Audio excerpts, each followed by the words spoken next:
on the ballroom, first of which will probably be several questions about this today, I imagine. Is it a big story? It seems that way. The president's cost estimate has changed several times. I think it's up to $300 million now. Given the nature of all this, will the White House commit to releasing all of the donors and how much they're spending and how much of his own money the president is putting on the line to this? We have released the full list of donors thus far. Perhaps there will be more people who want to generously contribute to this project. And the president, yes, has committed his own resources. And when he releases that information, which I'm very confident he will, you will all see that. We'll see a dollar figure from the president? Yes, you will. And I would also just add the president has been incredibly transparent. I would reject any notion otherwise when it comes to this ballroom project. It's something he personally has obviously taken an interest into and has talked with all of you in this room many times about. You have seen the model in the Oval Office. Last night he showed that for you. But when this plan was presented and when these renderings, as soon as they were complete, the president directed me to come out here and to share them with all of you. I did an entire opening remarks about what this ballroom project was going to look like. With any construction project, there are changes over time as you assess what the project is going to look like, and we'll continue to keep you apprised of all of those changes, but just trust the process. This is going to be a magnificent addition to the White House for many years to come, and it's not costing the taxpayers anything. The president is privately funding this ballroom addition to the White House grounds. Jennifer. To follow up on that, one thing that's not in the president's model is the East Wing bunker, the president's emergency operations center. Can you say if his update, that $300 million, does that include the cost for upgrading that bunker? Look, like any security enhancements that are made on the White House grounds, those will be made and maintained by United States Secret Service. As for the cost of the ballroom and the construction itself, all of that is going to be, like I've said, privately funded and paid for by the president himself and many generous patriots who have stepped up. Is included in that funding? Correct. Okay, and then can you say, well, that's right, I'll skip that one. Thanks. Ouija. Thank you, Karoline. More ballroom questions. Okay.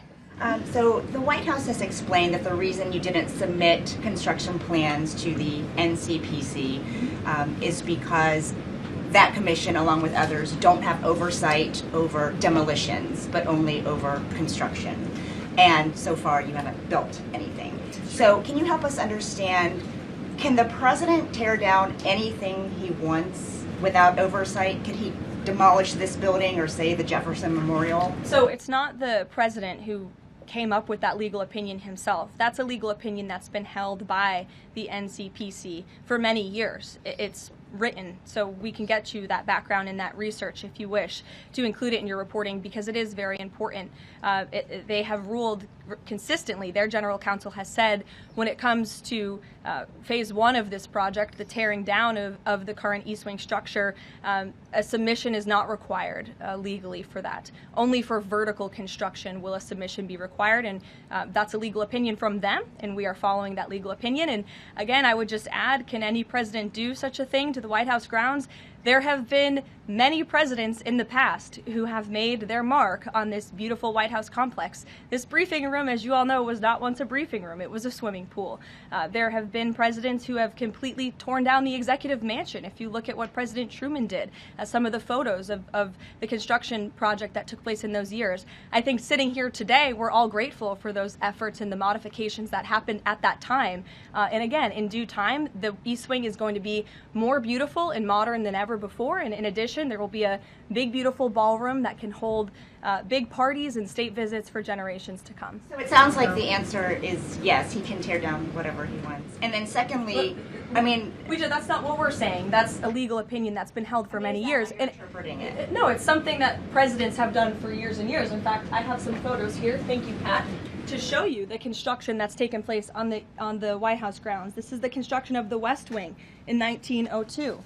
Look at this, the construction of the West Terrace in 1902. These images look quite similar to what you and the American people are seeing today, the construction of the East Terrace as well. You look at the construction of the West Wing expansion in 1934. So look, this is a legal opinion that's been held for many years. Look at, this is 1950.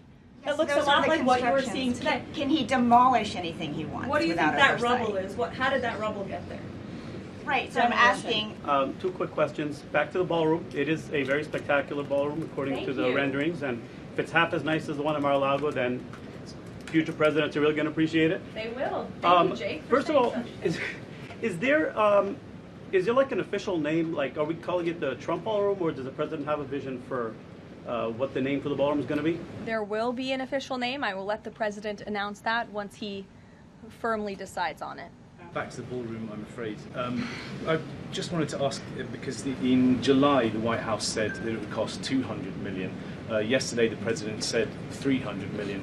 Is $300 million now the operative figure, and why did it go up by so much? $300 million is the figure, and again, it's not going to cost the taxpayers a dime. So we look forward to this project continuing, and we will continue to keep everyone apprised on it. Perhaps the president will even bring you all out to see it one day at the appropriate time.